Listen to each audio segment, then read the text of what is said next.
Thank you very much, President Mirziyoyev.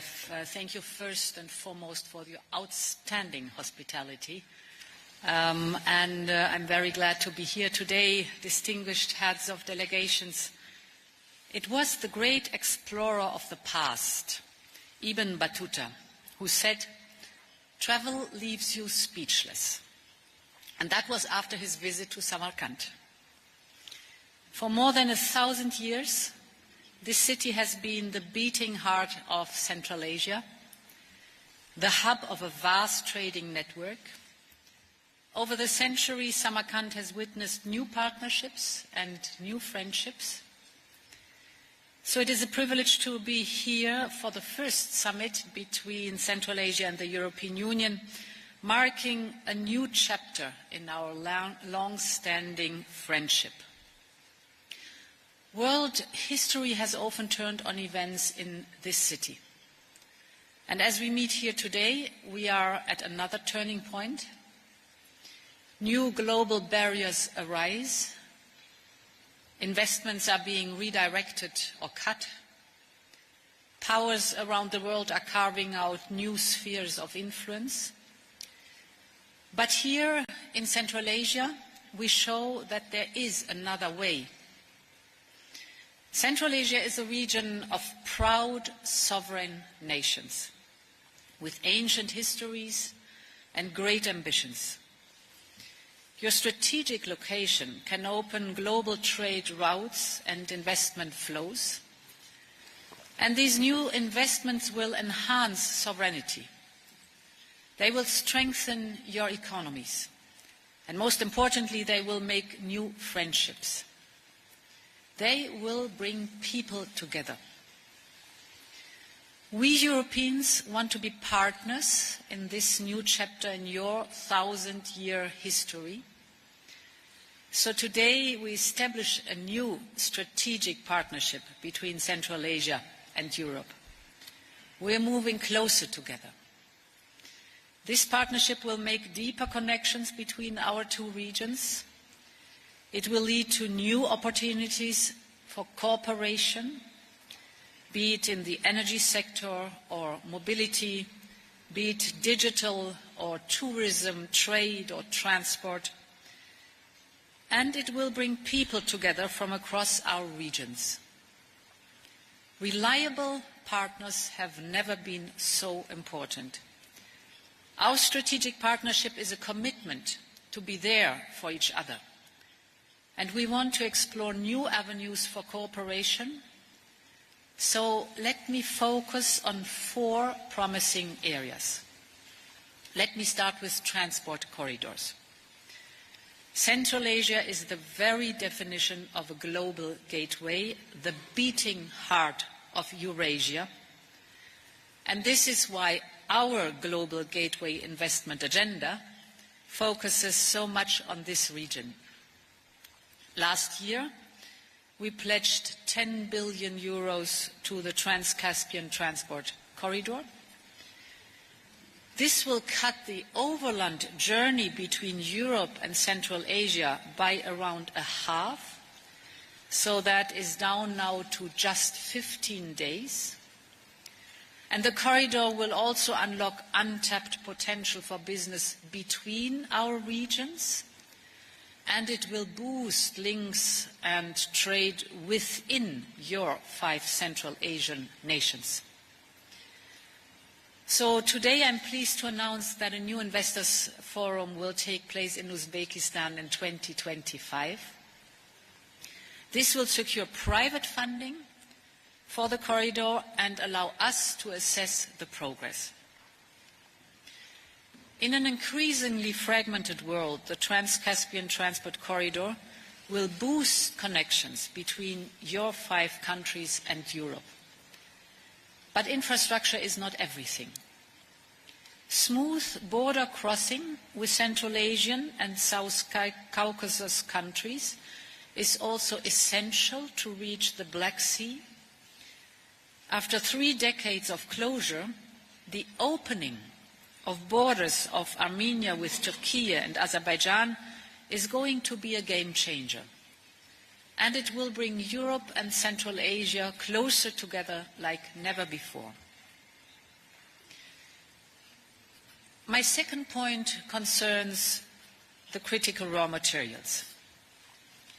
Your countries are endowed with immense resources. Your region has 40% of the global reserves of manganese, as well as lithium, graphite, and much more. These raw materials are the lifeblood of the future global economy, yet they are also a honeypot for global players. Some are only interested in exploiting and extracting. Europe's offer is different. We also want to be your partners in developing your local industries. The added value has to be local. And I think our track record speaks for itself. European companies are already involved in raw materials here in Uzbekistan, with a 1.6 billion euro investment at the Al Malik copper mine.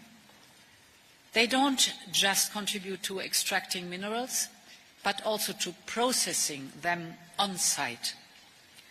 This creates local jobs and local added value, but there is so much more we could do across the region. Together, we could build local industries right along the raw materials value chain, from mining to refining, from opening new research labs to training local workers. We want to build a long-term partnership. Such a partnership is benefiting both our citizens, their children, and those of the future. We have already signed a memoranda of understanding on critical raw materials with Kazakhstan and Uzbekistan. Today we bring this cooperation to a new level by endorsing a joint declaration of intent on the critical raw materials. This will attract large-scale private investment throughout the region. It is a partnership that will benefit both Europe and Central Asia, because your strategic autonomy on raw materials is our strategic interest. My third point is clean energy. This region aims to be, rightly so, a clean energy hub. Wind in Kazakhstan, solar in Uzbekistan and Turkmenistan, hydro in Tajikistan and Kyrgyzstan, and geothermal across the region. You could produce enough clean energy for your economy and for export. You could turn part of this energy into clean hydrogen. Together we are making history at the Rogun Dam in Tajikistan. Here the world's tallest dam will generate electricity for the region. Combined with the Kambarata Dam in Kyrgyzstan, Central Asia can become a clean energy powerhouse, driving electric trains, industry and mining, and exporting energy to neighbors. So let's expand our cooperation. Together we can advance Central Asia's energy independence and the global green transition. My fourth point. Good partnership depends on good cooperation. Yet we know that for many people, internet access is still a far-off dream. Europe has a world-class network of satellites, which can reach the most remote areas where data cables may never arrive. This year alone, we are connecting 2,000 schools and hundreds of villages in Kazakhstan to European satellites. We are extending to 1,700 villages across the region in the coming years. This is transformative. It connects communities and people. It attracts new business and investments. and it gives direct access to high-speed internet without your neighbors acting as gatekeepers.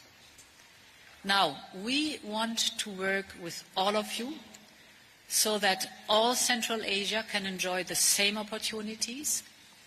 And I'm grateful that I got so many positive replies in our bilateral discussions yesterday. Central Asia may be landlocked, but it is certainly not space-locked. And space can be your gateway to the world. Presidents, there is so much we can achieve in these 4 priority areas: the transport corridor, raw materials, clean energy, and the digital connectivity. And to accelerate progress, today I am proud to announce a global gateway investment package, new, worth 12 billion euros for the region. It will bring together investments from our European Union and member states. We call it a Team Europe approach. And it will launch a new pipeline of projects to Central Asia. This is truly the start of a new era in our ancient friendship. Colleagues, these are exciting times for Europe and for Central Asia. This summit opens a new chapter in our relations, because today we launch a strategic partnership, and this partnership shows you can rely on the European Union. Working together, we can cultivate closer relations which benefit both our regions, relations which we strengthen and grow through new friendship and trading networks. The 2 forums later this year will be an opportunity to judge progress and to explore new areas of cooperation. The best really is yet to come. Thank you again for your amazing hospitality, and I'm very much looking forward to more meetings and a close cooperation on these topics and more to come. Thank you very much.